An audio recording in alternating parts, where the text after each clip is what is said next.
कृपया वीडियो को पूरा देखिएगा, अधूरे ज्ञान से कोई लाभ प्राप्त नहीं होगा। दोस्तों, आप सभी लोग जानते हैं कि जुलाई के महीने में पड़ी थी एक पंचमी तिथि। जिस पंचमी तिथि पर आप लोगों ने गन्ने के रस वाला उपाय जरूर किया होगा। बहुत सारे लोग नहीं भी कर पाए होंगे और वो लोग सोच रहे होंगे कि काश हमें अधिक मास के महीने में एक और मौका मिल जाए। तो दोस्तों, इस अगस्त के महीने में आप लोगों के लिए वापस से आ रही है पंचमी तिथि। जिस पंचमी तिथि के दिन आप लोग गन्ने के रस वाला उपाय फिर से कर सकते हो, तो कौन से दिन वो तिथि बढ़ रही है, कैसे उपाय करना है, गन्ने के रस वाला उपाय क्यों किया जाता है, ये सारी जानकारी आपको स्पीड मिलेगी। साथ ही में एक और ऐसा हम आपको उपाय बताएंगे जो कि आप लोगों को इस पंचमी तिथि के दिन जरूर करना है। ठीक है। सबसे पहली बात दोस्तों, यह जो अगस्त के महीने में इस अधिक मास में ही जो पंचमी तिथि बढ़ रही है, ठीक है, और अधिक मास का महीना भी चल रहा है, तो सावन अधिक मास की है जो पंचमी तिथि है, अगस्त के महीने में पड़ रही है। दोस्तों, 5 अगस्त 2023 के दिन, जिस दिन शनिवार का दिन है, और इसी दिन पड़ रही है पंचमी तिथि। अब दोस्तों, इस पंचमी तिथि को कौन सा वह उपाय है जो आप लोग वापस से कर सकते हैं? गन्ने का रस वाला है ना। इस उपाय को हम आपको अच्छे से समझाएंगे और इस उपाय को क्यों आपको करना चाहिए वह आप लोग सबसे पहले सुननी चाहिए। दोस्तों, अगर आप लोग चाहते हैं कि आपके घर में अपार पैसा हो, पैसों की धन की कभी कमी ना हो, अभी भले ही बहुत कमी चल रही है, आपके घर में पैसा न आता हो, आपके घर में कोई काम करने वाला न हो अच्छे से, और घर में पैसों की बहुत ज्यादा किल्लत चल रही हो, पैसा नहीं आ रहा हो, तो भी आप यह वाला उपाय पंचमी तिथि को जरूर करना। यह दोस्तों अधिक मास की पंचमी तिथि है। यह कोई सामान्य पंचमी तिथि नहीं आती है और सावन का महीना अलग है। अधिक मास का महीना लगे, इसलिए इस पंचमी तिथि की महत्वता और ज्यादा बढ़ जाती है। तो करना क्या है, इस उपाय में हम आप लोगों को बता दें, अच्छे से इस उपाय को कीजिएगा। आपके घर में इतना धन आएगा और आप नहीं भी मांगोगे न तो भी भगवान शिव जी आपके घर में इतना धन आपको देंगे कि आपने जिसकी कभी कल्पना भी नहीं कर दी है। तो चलिए उपाय को शुरू करते हैं और जानते हैं इस उपाय में आपको कैसे क्या करना है। न तो 5 अगस्त 2020 शनिवार के दिन है पंचमी तिथि, और पंचमी तिथि के दिन प्रातःकाल सुबह सुबह ही आपको इस उपाय को करना है। बहुत सारे लोग डर जाएंगे कि एकदम से इतनी सुबह से उपाय कैसे कर लें।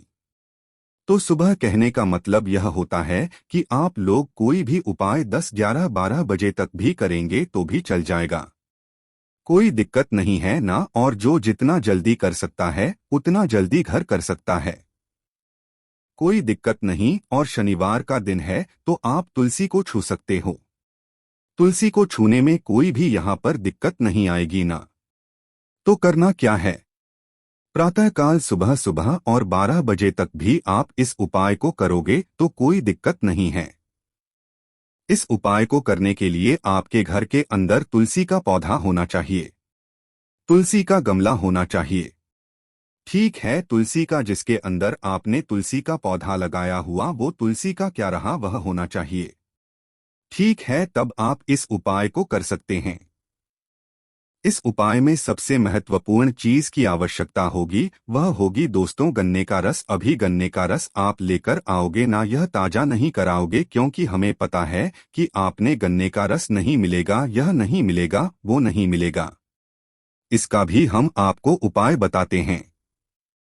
तो दोस्तों, ताजे गन्ने का रस आपको प्रातःकाल सुबह सुबह 12 बजे तक भी आप इस उपाय को करोगे तो चल जाएगा। ठीक है, पर ताजा गन्ने का रस मिलेगा तो ये उपाय आपके लिए बहुत अच्छे से यहाँ पर काम करेगा। न तो करना क्या है, देखो, सबसे पहली चीज आप लोगों को गन्ने का रस लेकर आना पड़ेगा। और सुबह सुबह इस समय यह बारिश का मौसम चल रहा, तो ज्यादातर जो जगहें रहेंगी वहां पर गन्ने का रस अब बंद हो चुका है और कई जगहों पर खुला भी हुआ है। तो अगर हो सके तो उस दिन आपको प्रातःकाल सुबह सुबह 9-10 बजे तक भी या सुबह सुबह जल्दी से आप लोगों को गन्ने का रस ताजा मिल जाए तो बहुत अच्छी बात है, ठीक है। और अगर नहीं मिले तो उस स्थान पर आपको क्या करना है कि एक गन्ने का रस लेकर आना है। मतलब एक गन्ना जो होता है जिसे आप एक बोलते हो, तो आपको एक गन्ना लेकर आना है। वह गन्ना तो आपको कहीं से भी मिल जाएगा, थोड़ा सा ढूंढना पड़ेगा। किसी गन्ने के रस वाली दुकान पर जाएं और से बोले कि हमें गन्ना चाहिए, जितने भी पैसे मांगे उसे दे दीजिएगा। ठीक है, एक गन्ना लेकर आएगा, एक ठीक लेकर आएगा। उसे भले ही आप लोग रात में लेकर आ सकते हैं, कोई दिक्कत नहीं है। ठीक है, अब इस गन्ने से आप खुद गन्ने का रस यहाँ पर निकाल सकते हैं। तो आप गन्ने का रस कैसे निकालेंगे? इस उपाय को करने के लिए हमें कोई ज्यादा गन्ने के रस की आवश्यकता नहीं है। थोड़ी सी गन्ने के रस की आवश्यकता है, बहुत ही कम मात्रा में। तब किसी भी जुगाड़ से किसी भी तरह से आप थोड़ा सा गन्ने का टुकड़ा तोड़ देगा और उस टुकड़े में से जो है गन्ने का रस किसी भी तरीके से निचोड़ने के बाद किसी भी छोटे से पात्र में रख लीजिएगा। ज्यादा मतलब आप समझो, उदाहरण के लिए एक गिलास होता है, उसमें उस गिलास में से भी आधा गिलास की आपको जरूरत होगी, वो भी छोटा वाला गिलास, न आधा गिलास जो है गन्ने का रस हमें आवश्यकता होगी, जो कि आप लोग एक गन्ने की एक से अपने ही किसी जुगाड़ से निकाल सकते हो। ठीक है, तो यह हो गया उपाय आप लोग गन्ने का रस ताजा निकालने का, और जिसको भी सुबह सुबह कहीं से निकलवा कर ला सकते हैं। आप ताजा गन्ने का रस वहां से भी निकलवा कर ला सकते हैं ना, और अपने पास गन्ना रखा है तो भी किसी दुकान वाले के पास जाकर वह निकाल कर दे सकते हैं। प्रातःकाल सुबह सुबह जल्दी उसे निकलवा कर ले आना आपको चाहिए कि बस गन्ने का रस आपके पास जाना चाहिए इस उपाय को करने के लिए, क्योंकि उपाय बहुत ही विशेष और महत्वपूर्ण है ना। तो अब आपके पास आ गया गन्ने का रस, न अभिषेक पात्र में लोग पात्र में भर के बाद आ जाओ। आप अपने मतलब स्नान होकर, शुद्ध होकर, बिल्कुल सब कामों से निवृत्त होकर, बिल्कुल शुद्ध कपड़े पहनकर, शुद्ध होकर जो आप अपने तुलसी के क्यारी के पास और अपना वह गन्ने का रस लेकर आ जाओ। चूंकि आपने पात्र में रखा हुआ है, ठीक है, अपने तुलसी की क्यारी के पास आप लगाकर तुलसी के पौधे के पास आ गए। अब इस उपाय को करना किस किस को है? न तो अपने घर की जो मुख्य महिलाएं होंगी, माताएं बहनें होंगी, उनको इस उपाय को करना है, और माताएं बहनें घर में न हो उपस्थित इसी कारण से, और आपको इस उपाय को करना ही करना है। तो कोई कोई पुरुष भी इस उपाय को कर सकता है, कोई दिक्कत नहीं है, ठीक है, पर घर में किसी एक ही व्यक्ति को करना। ऐसा नहीं कि सभी लोग इस उपाय को करने लगे हैं, न घर में किसी एक ही मुख्य व्यक्ति को इस उपाय को करना है, ना तो माताएं बहनें करेंगी तो ज्यादा अच्छा रहेगा। आप अपने तो उल्टे हाथ क्या में है? जो है उस पात्र को करिएगा और तुलसी के कार्य के पास पौधे के पास में जाएगा। अब इस पात्र में से आपको क्या करना है कि अपने सीधे हाथ की हथेली में थोड़ा थोड़ा गन्ने का रस लेकर 7 बार मतलब लेना है, एक एक करके, और अपना नाम और अपना गोत्र बोलना है, और इस गन्ने के रस को तुलसी के क्यारी में समर्पित कर देना है। ठीक है, समझे आप लोग? उदाहरण के लिए हम समझाते हैं, जैसे कि उल्टे हाथ में तो आपने गन्ने के रस का पात्र पकड़कर रखा जिसके अंदर गन्ने का रस देना, उसके बाद आपको करना है अपने सीधे हाथ की हथेली को करना है वहीं तुलसी के सामने खड़े कर ही रहना। अब करना क्या है? थोड़ा से गन्ने का रस आपको अपने उस पात्र में से अपने सीधे हाथ की हथेली में लेना है। थोड़ा सा गन्ने का रस लिया आप लोगों ने, लेने के बाद आंखें बंद करके ही अपना नाम और अपना गोत्र बोलना है। अब यहाँ पर नाम तो आप लोगों को पता होगा, किसी से गोत्र नहीं पता होगा ना, तो उस स्थान पर आप लोग मात्र नाम ही बोले, पर कोशिश करना कि आप लोग अपने घर में जो भी पड़े हों उनसे गोत्र पूछकर ही इस उपाय को कीजिएगा, क्योंकि गोत्र बोलना जरूरी होता है ना। तो पूरी कोशिश करने के बाद भी गोत्र न पता चले तो आप अपना नाम ही बोल दीजिएगा, गोत्र फिर मत बोलिए, ठीक है, पर कोशिश करना कि गोत्र भी आप पता कर कर भूल से कोई उपाय में हंट तो थोड़ा सा गन्ने का रस लेना है। सीधे हाथ के थैले में और आंखें बंद करके नाम और कुछ बोलना है। इस थोड़े से गन्ने के रस को सीधे की हाथ की हथेली से वहीं तुलसी की क्यारी में आपको समर्पित कर देना है। न बिल्कुल तुलसी के ऊपर समर्पित नहीं करना है, तुलसी की पत्तियों पर समर्पित नहीं करना है। तुलसी के नीचे जो गमला होगा, गमले में जो मिट्टी होगी, मिट्टी में जो तुलसी की जड़ होगी ना, तो वहीं पर मिट्टी में आप समर्पित करोगे तो जड़ तक अपने आप गन्ने का रस पहुंचाएगा। ठीक है, तो मतलब कहने का तात्पर्य यह है कि उस तुलसी के जो मतलब गमला होगा, गमले की मिट्टी होगी, वहां पर आपको यह गन्ने का रस समर्पित करना है। तो पहला काम, पहली बार में आप कहोगे, पहली बार आपने कहा थोड़ा सा गन्ने का रस लिया और को बुलाकर उनके और तुलसी में समर्पित कर दिए। पहली बार हो गया। अब यही क्रिया को आपको 7 बार जो है दोहराना है। दूसरी बार भी आप थोड़े से गन्ने का रस रोकना, अमर गोत्र बोलोगे आंखें बंद करके और सम्मिलित कर दो। तीसरी बार भी, चौथी और 5वीं बार भी, छठी बार भी और 7वीं बार भी यही काम करना। थोड़ा सा गन्ने के रस लेकर नाम को छोड़कर तुलसी क्यारी में इस गन्ने के रस को समर्पित कर देना है ना। जहां पर यह उपाय आपको पूरा हो जाएगा 7 बार यह काम करने का, भगवान से वहीं पर हाथ जोड़कर प्रार्थना करना, क्योंकि तुलसी के पास में कौन होता है? भगवान विष्णु नारायण जी होते हैं। नारायण के साथ में होती है लक्ष्मी जी होती है ना, तो वहीं पर लक्ष्मी जी प्रार्थना करना कि वह आपके घर में हमेशा मतलब विराजमान रहे, हमेशा प्रसन्न रहें और आपके घर में कभी भी धन की समस्या न आए।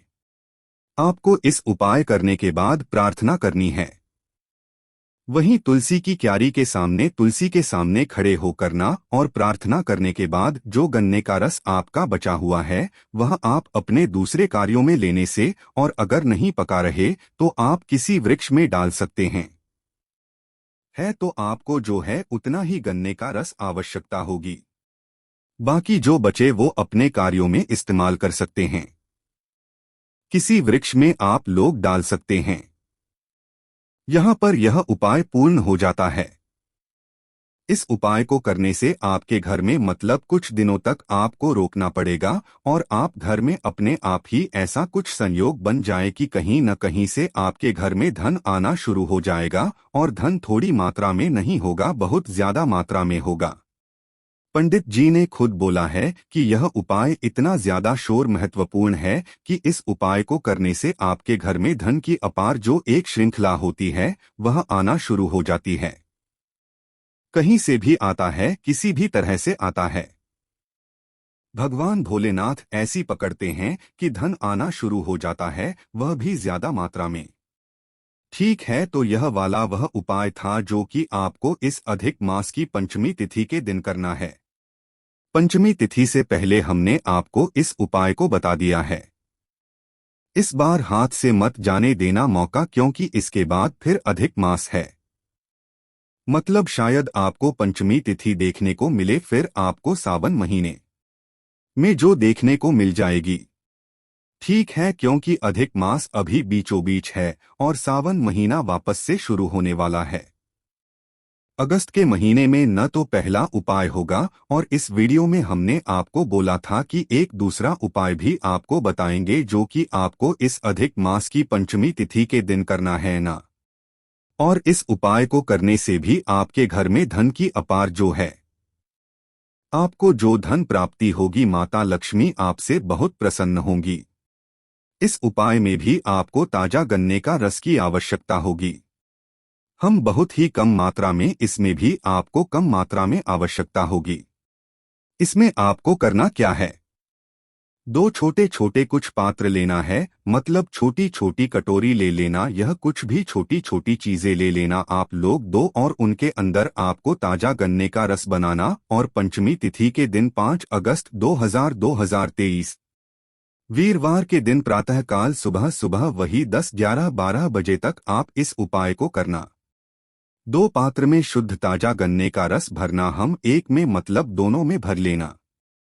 अब इन 2 पात्रों के अलग अलग गन्ने के रस को आपको क्या करना है, इन स्थानों पर समर्पित करके आना है ना, और स्थायी लक्ष्मी की प्रार्थना करके आना है। वह स्थान कौन कौन से हैं? सबसे पहला वाला छोटा सा पात्र जिसमें आपने गन्ने का रस भरा हुआ है, इसको लेकर आपको जाना है किसी भी बड़े वाली बेल पत्री के वृक्ष की सेना। उस बड़ी वाले बेल पत्र के वृक्ष के नीचे जाकर इस पहले वाले पात्र से गन्ने के रस उस बेलपत्र के वृक्ष की जड़ में आपको समर्पित कर देना है।